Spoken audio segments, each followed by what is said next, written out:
Bonsoir. Du coup, moi, ce soir, je vais vous parler de UX et data analyse. L'idée, à la fin de ce meet-up, ça va être de savoir, de comprendre comment on peut facilement optimiser un parcours client. Du coup, juste pour me présenter, donc Jérémy Peramchi, j'ai 10 ans d'expérience dans la gestion de projets web. Depuis tout ce temps, je développe certaines méthodes qui me permettent d'être un peu plus performant sur l'amélioration du parcours utilisateur, du parcours client. Et actuellement, je prépare une thèse sur l'analyse comportementale des utilisateurs donc en ligne. Du coup, ce soir, on va voir plusieurs points. Bon, le titre en parle un petit peu, mais on va voir l'UX. On va voir un petit peu ce que c'est au final, savoir ce que ce n'est pas aussi. On va voir tout ce qui est autour de la data, l'analyse, l'UI, et on finira par un cas d'usage. Donc, user experience, expérience utilisateur, souvent c'est confondu avec interface. Donc au final, on se rend compte avec ce visuel que l'expérience design, le design de l'expérience, c'est pas réellement du design en fait. On va plutôt s'intéresser à du coup chercher l'interaction avec le design, ce qui se passe quand on clique sur un élément, à faire des wireframes, à faire des prototypes qui sont assez efficaces. On va voir aussi tout ce qui est architecture de l'information, comment structurer nos informations pour que ça soit compréhensible pour les gens, pour que ça soit logique. Il y aura aussi tout le travail de user research. Au final, ça va être comprendre nos utilisateurs pour pouvoir au final répondre à leurs besoins. Et c'est aussi donc tout ce qui est scénario, tout ce qui est histoire. Alors que lui, à l'inverse, ça va être tout ce qui va être graphisme, tout ce qui va être couleur, tout ce qui va être la typo. Donc voilà, souvent les gens confondent, donc c'est bien de remettre ça en place. Pour une bonne expérience utilisateur, il y a 7 gros critères qui ont été définis. Du coup, votre expérience, pour qu'elle soit UX friendly, qu'elle soit bonne, elle doit être utile, utilisable. On doit pouvoir trouver ce qu'on cherche. Ça doit être crédible. On doit désirer bien sûr l'information et accessible. Alors je m'arrête juste vite fait sur accessible. Accessible, ça veut dire aussi accessible, compréhensible par les gens, pour un petit peu tout le monde, que ce soit logique, simple, et finalement apporter une plus-value. J'aimerais introduire un petit concept issu des sciences cognitives, qui est l'affordance. Imaginez que je vous donne un objet que vous ne connaissez pas, un objet que vous n'avez jamais manipulé, et en fait, de par le design de l'objet, vous allez savoir à quoi il sert, vous allez savoir comment l'utiliser, et sans vous poser de questions. Ça va être juste logique. L'affordance, en fait, c'est ça. Alors, en l'occurrence, sur la porte, on voit très bien que si une porte a une poignée, on va la tirer. Et si elle n'a pas de poignée, on ne va même pas se poser la question, on va essayer de la pousser. Et au final, on se rend compte que ça paraît logique, mais ça n'est pas tant. Donc sur un exemple comme celui-là, on se rend bien compte que pour tirer à droite, on n'a pas trop de problème, il y a une poignée. Par contre, on a aussi les poignées pour pousser. Et c'est là où ça devient gênant, c'est qu'au final, on a le même produit, mais qui n'a pas la même utilité. On n'a pas le même usage en fait avec ce produit-là. Et du coup, les designers, ils n'ont pas spécialement pensé à enlever les poignées sur pousser. Et je ne sais pas vous, mais moi, à chaque fois, ça me le fait. Quand j'arrive devant, je vois une poignée, je tire. Alors qu'en fait, non, il faut juste pousser. Donc, l'expérience utilisateur, c'est tout ça. C'est tout ce qui fait que votre produit, au final, va être compréhensible naturellement, de par sa conception. Donc, la data, comment on va le voir, quand on a un service, quand on a un site internet, quand on a une application mobile, on a besoin de mesurer un petit peu ce qui s'y passe, combien on a de visites, quelles catégories sont consultées, qu'est-ce qui s'y passe en fait, tout simplement. Donc il existe plusieurs outils. On va avoir Google Analytics qui est le plus connu, mais on va aussi avoir Adobe Analytics et notre leader en Europe qui est AT Internet ici à Bordeaux. Avec ces outils-là, on va pouvoir répondre à 2 questions essentiellement. C'est combien et quoi. Donc combien d'utilisateurs sont venus sur mon site internet et qu'est-ce qu'ils ont cherché, qu'est-ce qu'ils ont consulté. Par exemple, combien de produits ont été vus, quelle catégorie est la plus consultée. Mais moi, en tant que UX analyste, je m'intéresse à d'autres questions au final. C'est pour comprendre mes utilisateurs, je vais devoir me poser d'autres questions. Je vais me dire mais pourquoi mon utilisateur il est parti à ce moment-là, comment il a fait pour réaliser ce bug. Et du coup, je vais m'interroger. Et pour ça, je vais utiliser d'autres outils. Ça va être des outils comme celui-là que je vais vous présenter un petit peu plus tard, qui va vous permettre de voir l'histoire du client. Ça va vous permettre de voir un petit peu comment il se déplace sur votre service et quels sont ses blocages. En l'occurrence, là, on voit qu'il consulte un produit, qu'il choisit sa taille, qu'il ajoute au panier, et au final, peut-être qu'il ne va pas aller jusqu'au bout, et on va comprendre pourquoi. Et c'est toute cette compréhension en fait qui est importante pour nous. Donc il existe plusieurs outils. Encore une fois, ça reste des outils d'analytics, de web analytics, sauf que les données qu'on a sont de notre type, ce sont des données qualitatives. Et donc, Full Story, Hotjar et Mouseflow. Du coup, deux types de data. On a les données quantitatives, donc qui vont nous répondre à combien et quoi, et les données qualitatives, pourquoi, comment. On va avoir besoin des deux pour pouvoir, au final, se faire une réelle idée de ce qui se passe et même comprendre, en fait. Les données qualitatives vont nous permettre de comprendre ce qu'on va avoir comme information dans les données quantitatives. Du coup, l'analyse. Comprendre, comparer et dégager de la valeur. C'est ce qu'on va essayer de faire ici. Dans cette partie, je vais vous présenter mes méthodes, tout simplement, que j'utilise pour développer, pour améliorer, pour optimiser mon expérience utilisateur sur un cas particulier. Donc, dans cette partie, on va voir les objectifs et la roadmap, donc la feuille de route, l'architecture de mon système, l'analyse par inspection, l'analyse empirique, le parcours client, et on finira sur les benchmarks. Donc, mes objectifs. Quand je commence une mission chez un client, mes objectifs doivent être clairs. C'est-à-dire qu'on doit clairement me dire pourquoi je suis là, au final, à quoi je sers et quels sont tout simplement mes objectifs. Et du coup, pour qu'ils soient clairs, il faut qu'ils soient quantifiés. Il faut qu'on me dise combien je dois atteindre, par exemple. Si j'ai un taux de conversion à améliorer, quel est le chiffre que je vais devoir atteindre. Mais il faut aussi que ça soit défini dans le temps. En gros, si on dit, voilà, tu dois améliorer l'expérience, la conversion de ce panier-là, de tant de pourcents, mais qu'on ne me dit pas jusqu'à quand, mais au final, je peux travailler jusqu'à la fin de ma vie sans atteindre ça. Donc, c'est assez important. Pour ça, moi, j'utilise Google Analytics, qui me permet au final de configurer mes KPI, mes indicateurs de performance, pour savoir où j'en suis, pour suivre l'avancée, et du coup, pour ne pas être perdu. Donc avant de commencer, je fais toujours une roadmap, j'aime bien faire ça, pour plusieurs raisons. Au final, ça me permet de dérouler mon plan d'action, comment je vais mettre en place mon plan d'optimisation. Et donc je vais me mettre des dates, tout simplement. Je vais me dire, voilà, ça va me prendre 2 jours, ça va me prendre tant de temps. À force, je commence à savoir combien de temps ça me prend. Et puis je vais aussi le soumettre aux parties prenantes, aux gens à mes employeurs par exemple, aux gens qui vont prendre des décisions en leur disant voilà, je pense faire ça. Et qu'est-ce que tu en dis? Est-ce que tu valides tout simplement? Est-ce que tu trouves ça assez bien? Et puis au-delà de ça, ça lui permet aussi simplement de comprendre ce que je vais faire.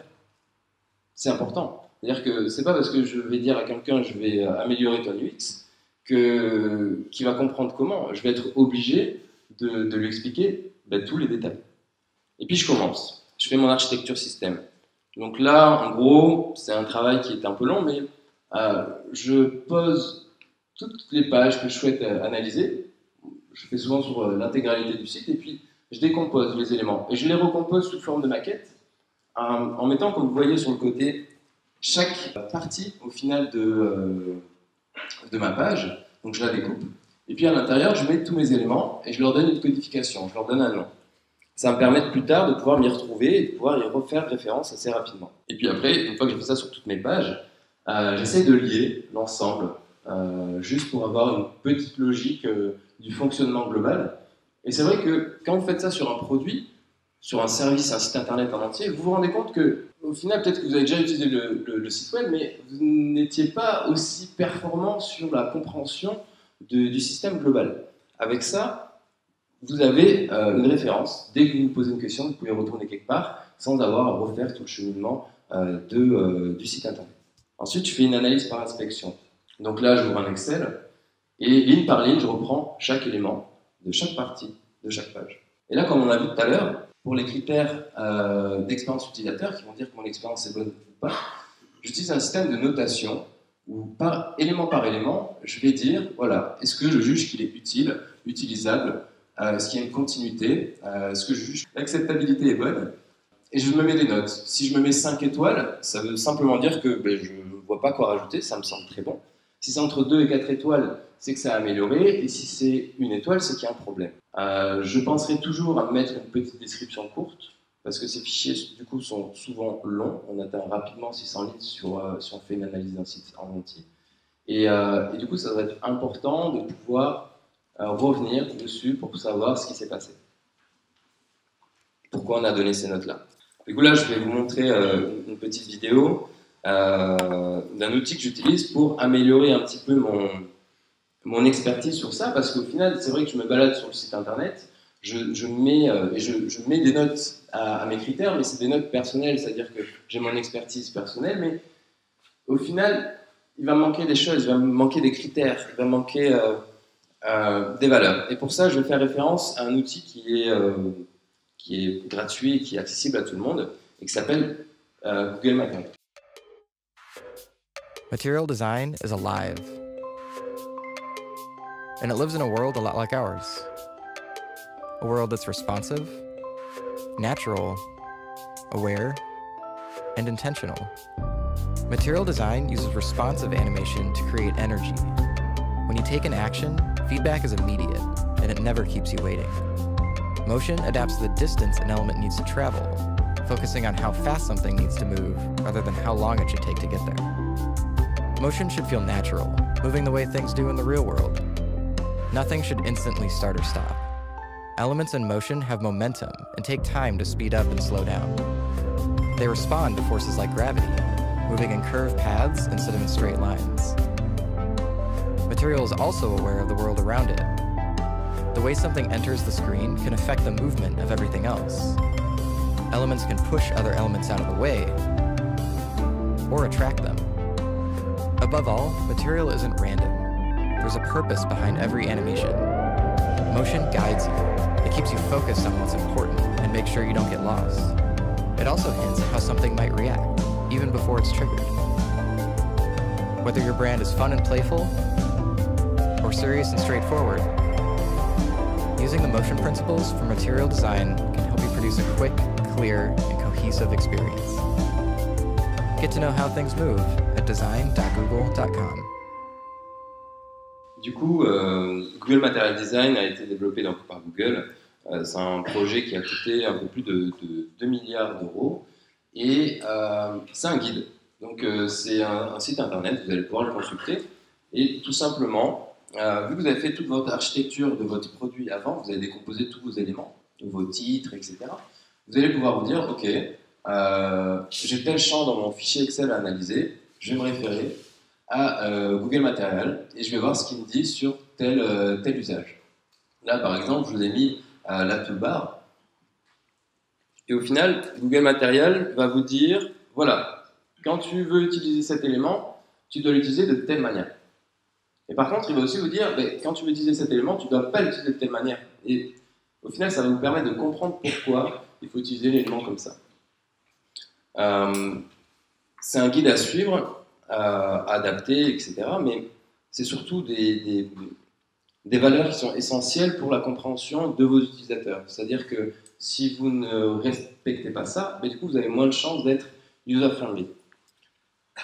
Et je passe à mon analyse empirique. Alors, mon analyse empirique, c'est full story, j'en ai parlé tout à l'heure. Je vais pouvoir analyser les sessions des gens, voir comment ils se sont déplacés sur mon site internet, ce qu'ils ont fait.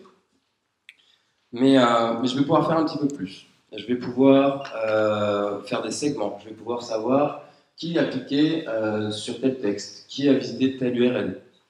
Je vais aller un petit peu plus loin. Je vais pouvoir créer un tunnel, où je vais pouvoir dire, je veux voir tous les gens qui ont cliqué sur tel endroit, qui ont ajouté tel produit, par exemple. et qui est avancé comme ça. Et du coup, je vais pouvoir segmenter petit à petit pour pouvoir m'intéresser à des moments précis de l'expérience de chaque utilisateur. Et je vais me faire comme ça des groupes de vidéos que je vais regarder et je vais en déduire des choses et je vais augmenter mon fichier Excel avec les retours des gens. Pour revenir aux deux analyses, par inspection et empirique, par inspection, c'est vraiment moi qui vais checker au final ce qui me semble pas logique avec le soutien de Google Material. Mais l'analyse empirique, c'est vraiment les usages des gens. Des fois, on trouve des choses improbables. On se pose des questions, mais c'est vrai qu'avec ça, on voit comment les gens utilisent notre service. Après, je fais un parcours client. C'est-à-dire qu'une fois que j'ai fait donc toutes mes pages, j'ai fini de remplir mon énorme fichier Excel. Je vais faire un parcours client de ce qui se passe actuellement. Comment c'est déjà en place sur mon site ou sur mon service. Et quel est le parcours, par exemple, en l'occurrence là, comment les gens font pour faire une réservation. Donc il va y avoir plusieurs étapes et je me mets ça, je me fais mes petits schémas de côté, encore une fois, pour ne pas avoir à revenir dessus et avoir un accès direct et rapide. Quand j'ai fait mes parcours clients, je vais voir ce qui se fait ailleurs quand même. Parce que, au final, encore une fois, j'ai mon expertise, mais les autres aussi, ils ont leur expertise. Du coup, c'est toujours intéressant de voir ce qu'ils font. Là, pour une demande de réservation ou de disponibilité en ligne, pour une analyse que j'avais à faire, je me suis intéressé à Yescapa, à Drively, on en parlait tout à l'heure, et j'ai analysé un petit peu comment ils fonctionnaient. Alors, mes benchmarks sont très simples, parce qu'au final, j'ai pas beaucoup de temps. Je dois aller assez vite. Et donc voilà, je fais mes petits benchmarks sur mes critères à moi par rapport à mon analyse précédente, et je déroule. Je rajoute toujours une petite documentation d'une dizaine de lignes à mes benchmarks, c'est là où souvent j'ai mes idées, ça me permet d'innover. Et juste pour préciser, les benchmarks, c'est pas pour copier en fait, c'est pour comprendre comment les autres ont fait et pourquoi ils l'ont fait. Après, bien sûr, je dois toujours réadapter à mon service. Juste avant, par exemple, on voit Airbnb. C'est vrai que Airbnb, c'est sympa, mais bon, j'ai peut-être pas les mêmes utilisateurs que Airbnb, j'ai peut-être pas les mêmes moyens aussi que Airbnb. Donc, on fait quand même par rapport à nos utilisateurs. On essaye de se rappeler qui ils sont. Du coup, là, je vais parler d'interface utilisateur. Et je vais vous présenter un outil que j'utilise pour créer mes interfaces et aussi pour créer mes prototypes.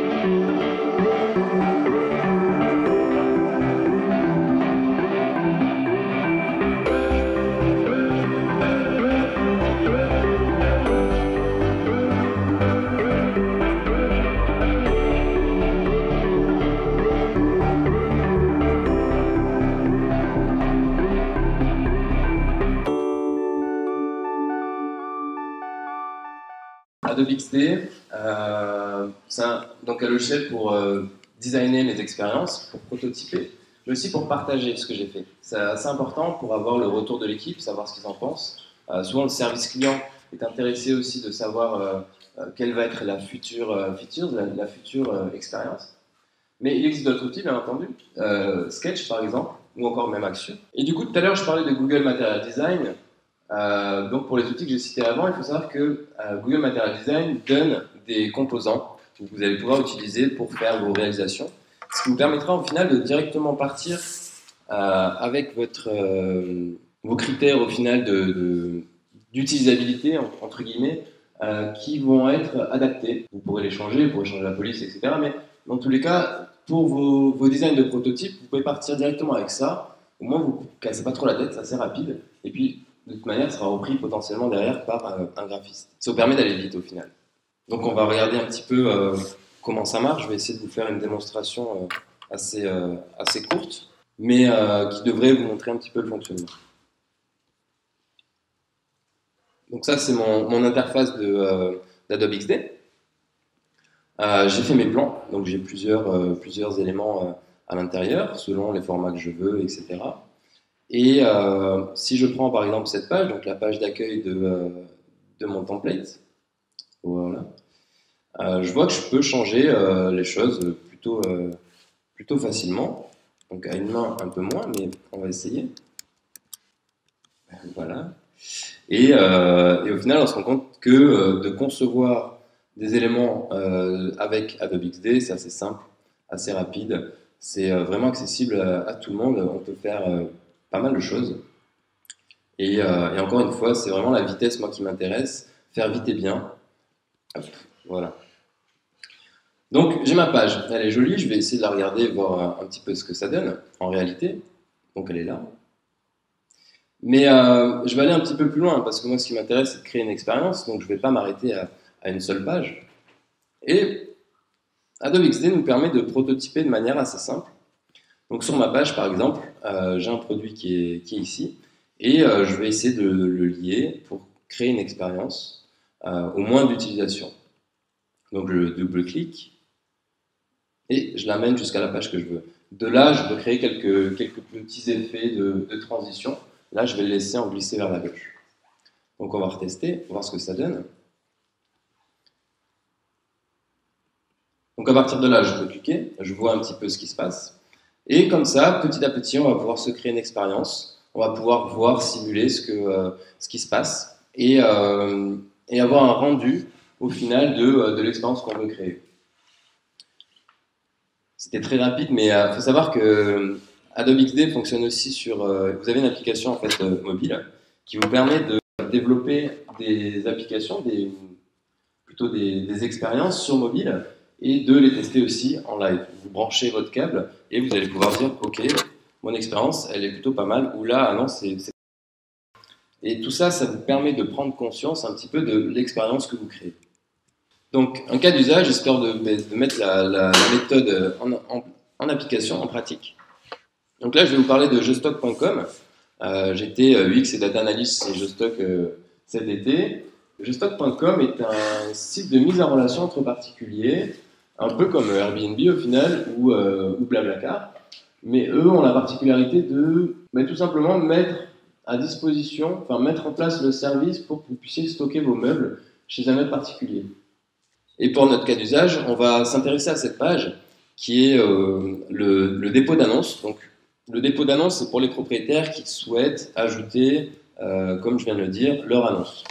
Donc, on a cette page-là et on a nos objectifs, c'est-à-dire dupliquer par 2 le taux de dépôt au final d'annonce, parce que beaucoup de gens commencent à déposer une annonce mais ne vont pas jusqu'au bout. Et du coup, en 6 mois, on va essayer de faire en sorte de le doubler à minima. Donc pour ça, on reprend la méthode. Donc on pose à plat l'architecture des pages. Donc là, comme vous voyez, je refais le mock-up avec tous mes éléments de la même page. J'ai une petite particularité sur celle-là. Comme vous le voyez ici, j'ai 2 parties. Et comme c'est compliqué à mettre en place enfin compliqué, pas tellement au final, j'ai simplement découpé ici les 2 parties pour pouvoir m'y référer un peu plus tard. Donc je découpe. Je vais commencer mon analyse par inspection. Donc, rappelez-vous avec le Excel, où je vais reprendre point par point. Là, je vais simplement m'intéresser aux boutons radio qui sont en haut. Et je vais aller regarder sur Google Material. Google Material me dit, quand le bouton radio est pressé, on doit avoir un genre d'effet autour. Simplement pour montrer, pour marquer le fait que ça a été pressé. Donc cet effet, c'est vraiment quand on presse, après il disparaît. Ce qui est intéressant dans ça, c'est qu'on va pouvoir améliorer du coup nos éléments petit à petit. On va pouvoir nous mettre nos petits critères d'utilité et d'utilisabilité et avancer comme ça sur toute la page. Ensuite, pour l'analyse empirique, je vais utiliser Full Story. On va essayer de regarder une session d'un utilisateur en live sur cette page pour voir comment il s'en sort. Voilà. Du coup, je vais vous présenter Full Story en même temps qu'il est en train d'essayer de déposer son annonce. Du coup, on voit en bas, ici, le temps de la session de la personne et où on en est. Sur le côté à droite, vous voyez que ça bouge. C'est simplement les éléments, en fait, les actions que l'utilisateur est en train de réaliser. Donc on voit qu'il y en a pas mal. Nous, on va rester sur ce qui se passe, histoire de garder le suivi. On va pouvoir aussi skipper l'inactivité, parce que au final, il y a beaucoup de gens qui sont sur un site internet qui ne font rien, ils attendent. Et, et du coup, là, par exemple, ça représente toutes les barres jaunes que vous voyez. Donc ça, on va le skipper. Après, regarder des vidéos toute la journée, ça paraît intéressant, mais au bout d'un moment, c'est un petit peu long. Du coup, on peut accélérer. On peut accélérer un petit peu, et ça permet, hop, voilà, ça permet simplement de gagner du temps. Donc là, on regarde ce qu'il fait, on analyse. À partir de là, il essaie de valider, et on se rend compte qu'il y a une erreur. Donc je vais ralentir un petit peu. Et on se rend compte que l'erreur qu'il a, c'est par rapport à son adresse. Adresse incomplète. Veuillez sélectionner un choix dans la liste ou renseigner un numéro de rue. Et au final, il essaie de le faire, il continue d'essayer de le faire, et ça ne marche toujours pas. C'est pas que ça ne marche pas en fait, c'est que la petite indication en rouge en dessous disant que l'adresse est incomplète ne s'est juste pas rafraîchie. Donc la personne pense que, mais en fait pas du tout. Donc elle va passer un temps fou à essayer de chercher son problème jusqu'à temps d'y arriver. C'est le genre de choses qu'on peut voir avec Full Story, c'est assez pratique.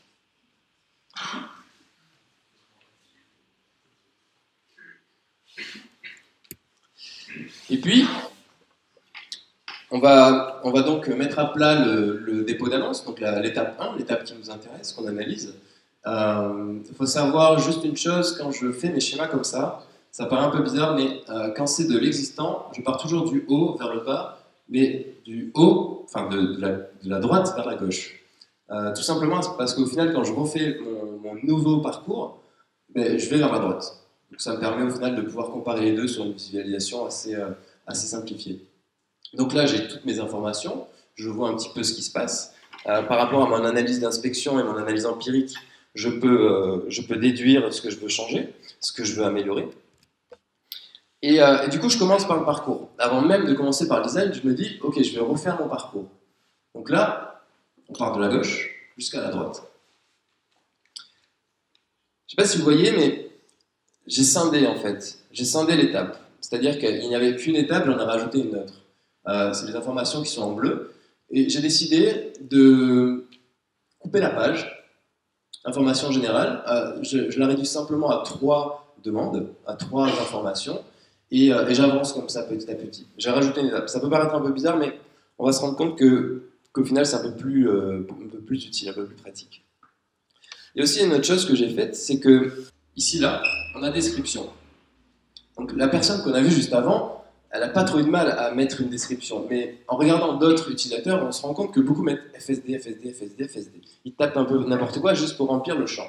Le champ est obligatoire, mais au final, si on y réfléchit, on arrive sur le site de dépôt d'annonce. On veut déposer notre annonce et déjà, on n'a même pas encore commencé notre processus qu'on veut avoir la description de la personne. On veut que la personne prenne du temps sans savoir ce qu'il y a derrière pour décrire son bien. Et au final, on se rend compte, en analysant les utilisateurs, que c'est un élément, un critère qui est bloquant. Du coup, dans mon processus, je l'ai enlevé. Alors, je ne l'ai pas réellement enlevé, en fait. Je l'ai mis tout à la fin du processus. Les personnes rentrent leurs informations petit à petit, et à la toute fin du processus, je vais leur dire, voilà, est-ce que tu veux mettre une description? Est-ce que tu te sens inspiré maintenant? Et puis, je vais enlever le côté obligatoire, parce que, au final, c'est pas très grave. Moi, ce que je veux, c'est que les gens déposent leur annonce, ou au moins pré-déposent leur annonce. Et c'est comme ça que je vais pouvoir optimiser ma page et optimiser mes performances. Il pourra toujours revenir derrière en disant voilà, j'ai pas fini, je reprends où j'en étais, et il me reste juste à modifier ma description. Et aussi l'adresse en fait. Voilà, on demande l'adresse à la personne. On l'a vu avec la personne sur Full Story qui galérait avec son adresse. Du coup, comment faire pour simplifier ça? On l'isole, tout simplement. On le met en tout début de process. On lui dit voilà, prends ton temps, on te met les éléments comme il faut, il n'y a pas de problème. Je vais y arriver. Et du coup, on l'isole, mais on va être un petit peu sympa quand même avec lui. On va mettre en place un levier émotionnel. En gros, on va lui dire, voilà, ton adresse, tu l'as renseignée, c'est cool, mais moi j'ai envie que tu ailles plus loin et j'ai envie de te motiver. Concrètement, si tu viens de déposer ton annonce de stockage sur mon site, c'est que tu veux te faire de l'argent, un petit peu quand même. Du coup, je vais lui afficher, voilà, les stockeurs de votre ville gagnent en moyenne 156 € par mois. Configurez votre espace de stockage pour mettre à jour le montant et savoir au final combien vous allez gagner. Et je vais y arriver. Et je vais continuer comme ça. Ce prix-là, selon les étapes, plus il va avancer, plus il va se mettre à jour. Et du coup, plus il aura envie potentiellement de continuer son expérience. Du coup, sur la refonte, donc la refonte de mon expérience, la refonte de mon UI, la refonte de mes éléments, mais c'est vrai que j'ai enlevé des choses. C'est vrai que j'ai divisé mon étape 1 en 2 étapes. Mais c'est pas plus sympa, c'est pas plus sexy, c'est pas plus agréable, on comprend ce qui va se passer. Et c'est plus simple. Et on avance comme ça, petit à petit. Page par page, expérience client par expérience client. On se demande ce qui pourrait être mieux et on teste. Et au final, ça donne ça. Bon, c'est pas parfait, mais ça permet au moins d'avoir une évolution sur le produit, au moins d'être un petit peu plus proche de notre utilisateur. Il faut savoir que vous avez des ressources en ligne sur ce site-là, uxtool.co, où du coup vous allez avoir, suite à la question qui a été posée tout à l'heure, tous les outils qui existent donc pour le design, pour le prototypage, etc. Et vous allez avoir au final les prix qui vont être affichés. Ça va vous permettre de choisir ce que vous voulez. Je rajouterai juste un petit point parce qu'après j'ai fini. Quand on fait une expérience utilisateur, on a parlé des données tout à l'heure, on va placer des indicateurs. Ces indicateurs-là sont très importants parce que, comme on l'a vu dans la vidéo tout à l'heure, juste avant, j'ai placé l'inscription. L'inscription, initialement, dans le process, elle était à la fin. C'était un problème du marketing. Il me disait, mes potentiels clients commencent un dépôt d'annonce, le finissent pas, et au final, vu qu'ils ne sont pas inscrits, je ne peux pas les recontacter, je ne peux pas les relancer, je ne peux pas dire à mon service client, appelle-le, peut-être qu'il a galéré sur ce truc-là. Et du coup, moi je le place au début. Mais c'est un risque aussi, ça veut dire que je dis aux gens, mais vous arrivez, mon service, je vous mets un petit levier émotionnel avec le prix, mais il faut quand même vous inscrire. Et ça, c'est pas simple, ça se vérifie. Ça se trouve, vous allez juste casser votre expérience. Vous allez juste faire l'inverse de ce qu'on vous demande. Du coup, on teste. Et pour tester, on fait de l'A/B testing. Pour aller un petit peu plus loin, ou peut-être en fait plus en amont, au final, c'est comment partir d'une idée que vous avez, une idée d'un service, une idée d'un produit, pour l'amener jusqu'au prototype fonctionnel. Donc ce sera un premier prototype, quelque chose dont vos utilisateurs vont pouvoir utiliser, et qui va vous permettre de commencer justement l'optimisation de votre expérience client. Donc vous avez la méthode du design thinking, avec Stéphane Demange, qui est ici, qui est mon mentor au final en UX, et qui a participé et animé plusieurs Google Launchpad.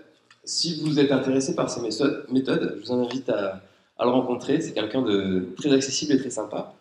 Et pour le développement de prototypes fonctionnels, les MVP, il faut savoir qu'ici au wagon, ils proposent des ateliers plutôt bien faits de prototypage. On va vous expliquer comment on va pouvoir connecter très rapidement, sans pratiquement coder, des services à votre application, à votre service. Je voulais vraiment ce soir montrer une méthode efficace et assez rapide, mais réellement quand je fais mon métier, je fais justement mes enquêtes qualitatives. Du coup, c'est juste des méthodes issues des sciences humaines sociales. En l'occurrence, la sociologie, l'anthropologie, je vais faire des enquêtes qualitatives, je vais faire des rencontres, je vais inviter des utilisateurs à venir chez moi, entre guillemets. Je vais leur offrir un pot, je vais peut-être même leur offrir un cadeau pour qu'ils soient plus nombreux qui viennent. Puis je vais regarder, je vais parler avec eux, je vais essayer de savoir ce dont ils ont besoin, comment je peux régler ce besoin-là. Et puis, des fois, au final, mon produit ou mon service, il est fait d'une telle manière et je me rends compte que pour mes utilisateurs, ça ne va pas du tout. Donc des fois, au final, l'UX, ça modifie même le produit entier. On a une idée, on part, et puis au final, on arrive avec autre chose. Il existe des outils, des plugins en fait, en l'occurrence par exemple sur Chrome, vous allez avoir Ghostery qui va pouvoir bloquer tous ces petits scripts qui tournent en boucle et qui analysent un peu tout ce que vous faites. En fait, quand vous faites ça, vous êtes obligé de mettre à jour vos mentions légales, notamment par rapport à l'utilisation des cookies. Et ça, c'est très important parce que vous pouvez avoir des petits soucis si vous ne le faites pas. Pour un parcours type, au final, tout dépend de la taille du parcours déjà. S'il y a beaucoup d'étapes, ça va être plus long. Après, c'est vrai qu'on s'y prend en jeu. On voit des trucs assez insoupçonnés, du coup, on essaie de creuser. Mais en soi, moi, pour l'analyse complète du site, qui est assez gros, je pense que j'ai mis 2 semaines à peu près. 2 semaines où, du coup, en même temps que je découvrais les usages, je cherchais si ces usages-là étaient justement utilisés par beaucoup d'utilisateurs ou juste certains. Parce que des fois, on a ça, on a juste un mec qui va faire un truc improbable et pas les autres. Du coup, on va moins le prendre en compte. Ouais, et on va pouvoir. Je vais remettre full story. Et en gros, en fait, sur le côté là, on va pouvoir dire, en cliquant, voilà, je veux créer un segment à partir de là. Je veux dire, ma personne, elle a fait ça, elle a cliqué sur même ce bouton en fait. Je veux savoir tous les gens qui ont cliqué sur ce bouton-là, je peux le savoir. Et après, on va se rajouter, comme je disais tout à l'heure, des étapes pour arriver à isoler au final les comportements qu'on souhaite. Moi, dans ma position, ce que je fais, en fait, je fais un travail un peu plus approfondi. Donc, je vais déjà commencer par remonter l'information au service concerné.